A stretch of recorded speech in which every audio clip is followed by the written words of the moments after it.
नमस्कार बच्चों, high tech club में आप सभी का स्वागत है। आज हम पढ़ेंगे संस्कृत।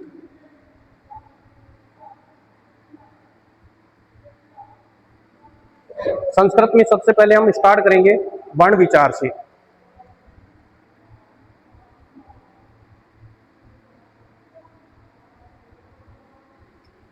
वर्ण विचार में वर्ण होते क्या हैं, इनकी उत्पत्ति कैसे हुई, इसके बारे में मैं थोड़ा सा आप सभी को बता देता हूँ।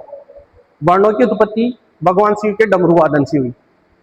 भगवान शिव ने पाणिनि के कहने पे डमरू का वादन किया तो उनसे 14 माहेश्वर सूत्रों का निर्माण हुआ।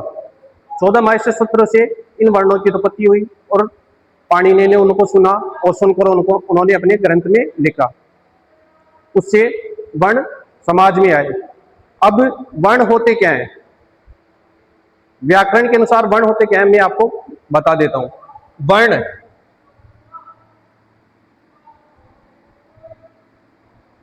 भाषा की वह ध्वनि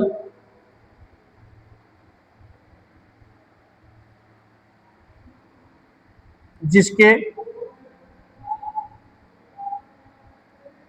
टुकड़े नहीं किए जा सकते।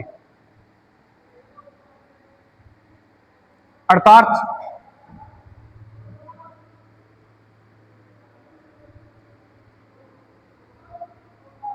भाषा की वह ध्वनि जिसको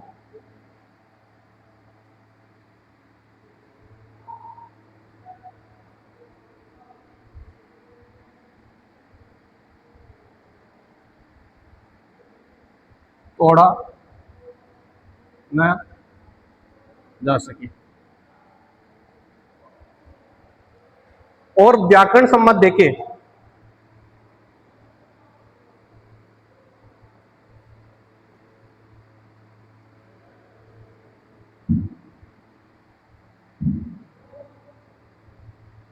भाषा की ध्वनि का सबसे छोटी इकाई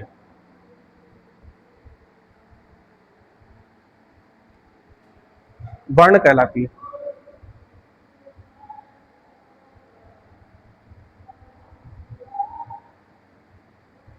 भाषा की जो ध्वनि होती है उसकी सबसे छोटी इकाई क्या कहलाती है, वर्ण कहलाती है। और सामान्य तौर पर हम देखें, वर्ण वह कहलाते हैं जिसके टुकड़े नहीं किए जा सकते। जैसे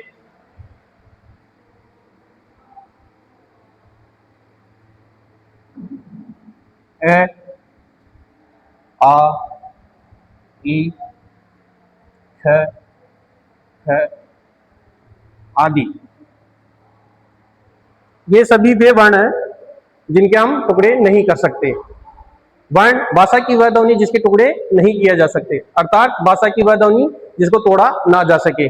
व्याकरण सम्मत देखें तो भाषा की ध्वनि की सबसे छोटी इकाई वर्ण कहलाती है। जैसे ए, आ, ई, क, ख आदि।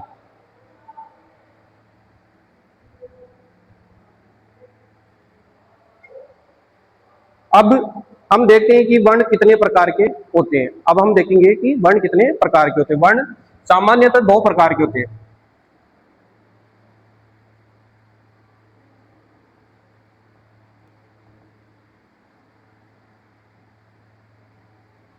एक होता है स्वर, जिन्हें हम अच कहते हैं।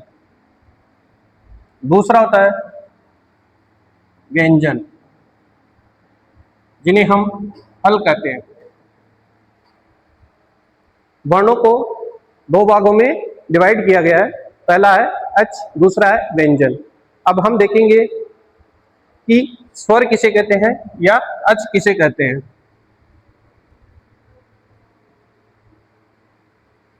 अच वर्ण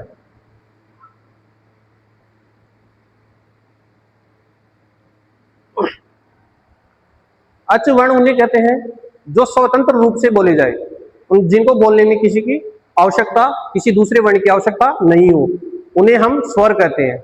स्वर को वे वर्ण जिनको जिनके उच्चारण में किसी अन्य वर्ण की आवश्यकता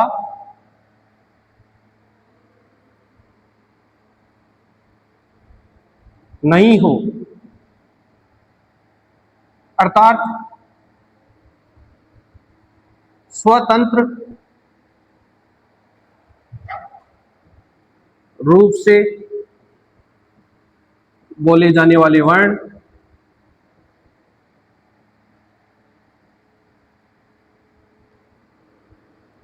अच या स्वर वर्ण कहलाते हैं।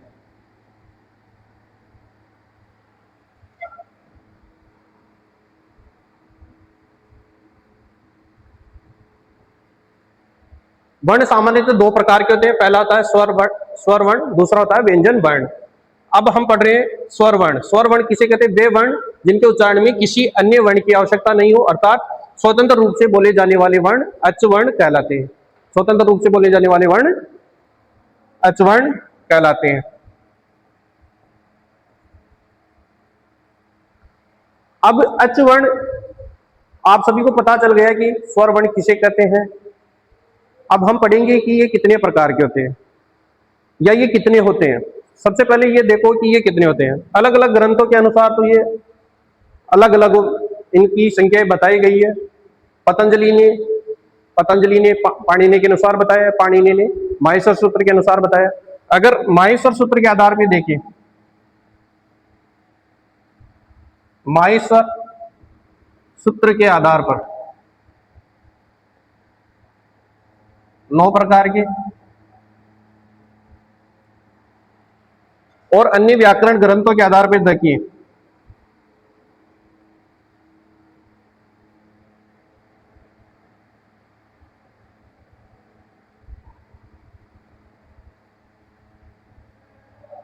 13 प्रकार के, या हम कह सकते हैं कि हमारी कक्षा अनुसार या अपनी जो व्याकरण चल रही है उसके अनुसार 13 प्रकार के।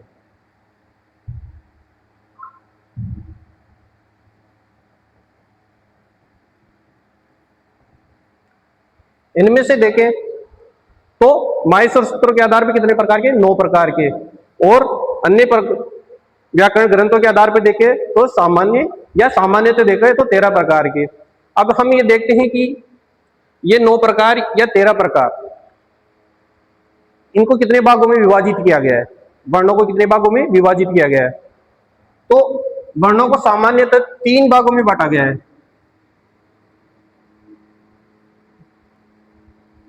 अच वर्णों को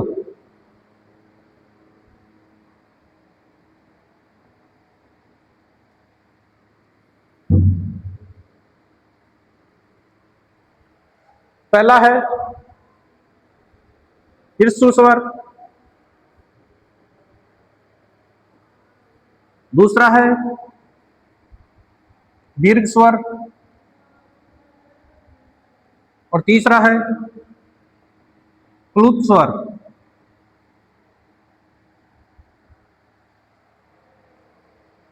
अब इनको विभाजित किसके आधार पर किया गया है वो आधार देख लेते हैं।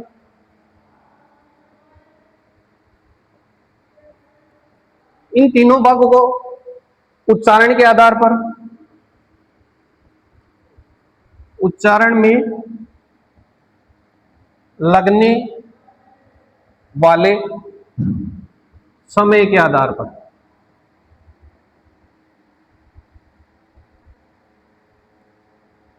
या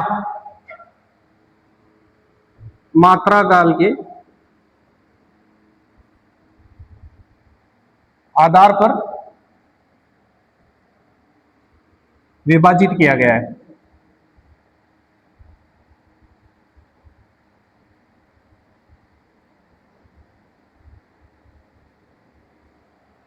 किसके आधार पर विभाजित किया गया है? उच्चारण में लगने वाले समय के आधार पर या मात्रा काल के आधार पर विभाजित किया गया है। सबसे पहले हम देखेंगे ह्रस्व स्वर। अब ह्रस्व स्वर किसे कहते हैं?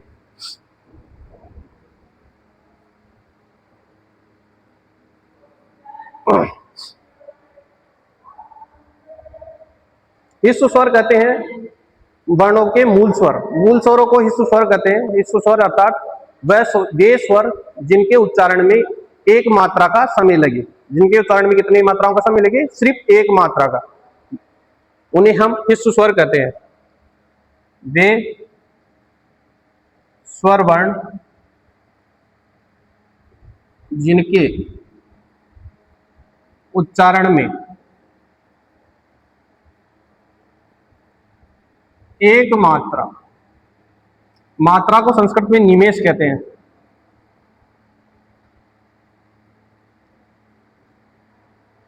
का समय लगे, हिस्सु स्वर कहलाते हैं। हिस्सु या मूल स्वर कहलाते हैं।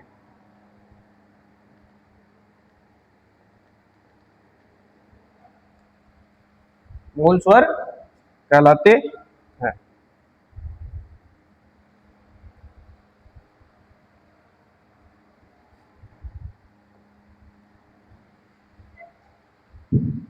हिस्सु स्वर ए, ई, उ, री और ली, ये मूल स्वर कहलाते हैं। ए, ई, उ, री, ली, संख्या में कितने? 5। इसके बाद में हम देखते हैं दीर्घ स्वर।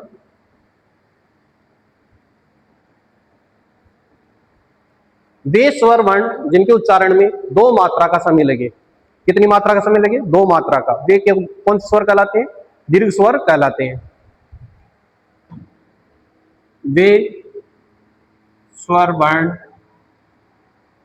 जिनके उच्चारण में 2 मात्रा का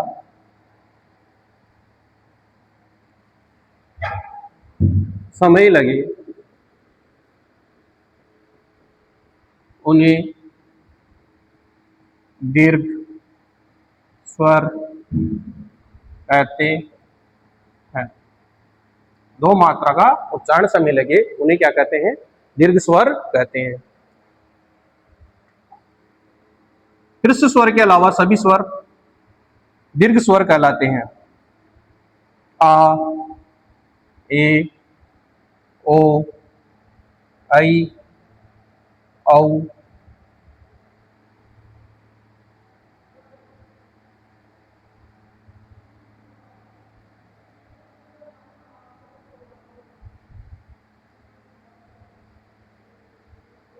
आ, ए, ओ, ऐ, औ।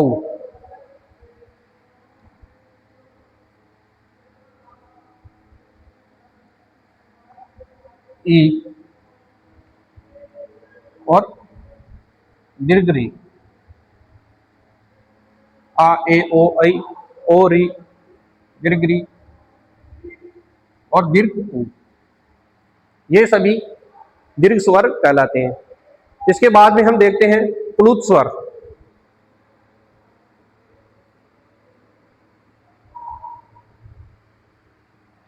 वे स्वर वर्ण जिनके उच्चारण में 3 मात्राओं से अधिक समय लगे या 3 मात्राओं का समय लगे, वे प्लुत स्वर कहलाते हैं। कितनी मात्राओं का समय लगे? 3 मात्राओं का।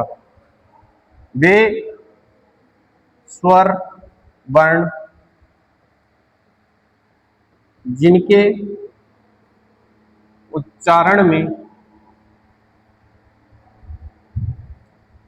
3 मात्राओं का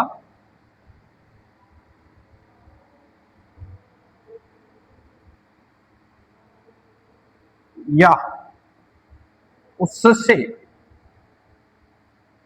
अधिक समय लगे, उन्हें प्लुत स्वर कहते हैं।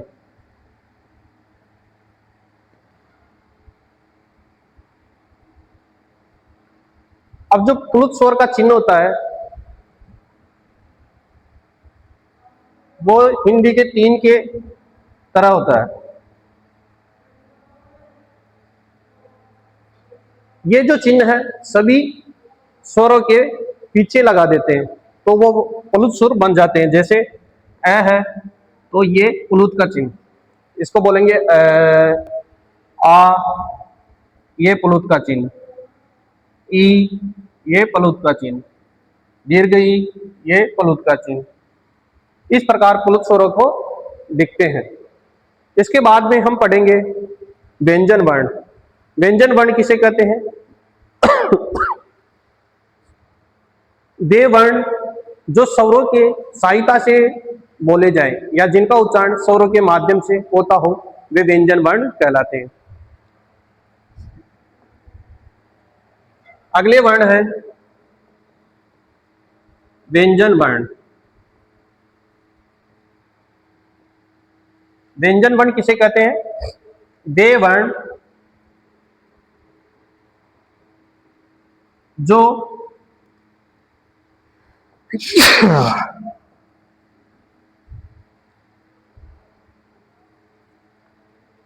स्वर वर्णों की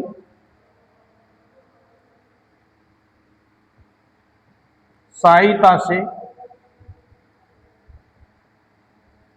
बोले जाते हैं। अर्थात जिन वर्णों को बोलने के लिए इनकी आवश्यकता हो, स्वर वर्णों की आवश्यकता हो, वे वर्ण जो स्वर वर्णों की सहायता से बोले जाते हैं क्या कहलाते हैं? व्यंजन वर्ण कहलाते हैं।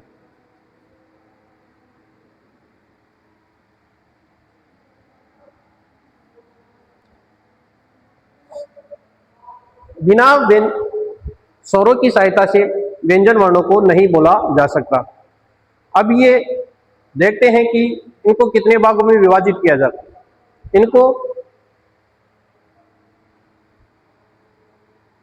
मुख स्पर्श, मुख में जितने भी अंग हैं उनकी स्पर्श के आधार पे 3 भागों में बांटा गया है। पहला भाग है स्पर्श व्यंजन, दूसरा है अंतस्थ व्यंजन,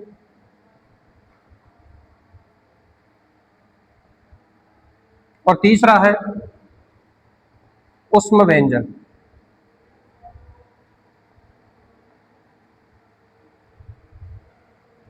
और जो इनका वर्गीकरण किया गया है वो मुख में किन किन अंगों को स्पर्श करते हैं या इनकी उत्पत्ति मुख में कैसे होती है, उनके आधार पर इनका वर्गीकरण 3 भागों में किया गया है। स्पर्श व्यंजन, अंतस्थ व्यंजन और उष्म व्यंजन। आगे की क्लास में हम देखेंगे इनको, इनकी भाषा, परिभाषा, ये संख्याओं में कितने होते हैं इत्यादि। नमस्कार।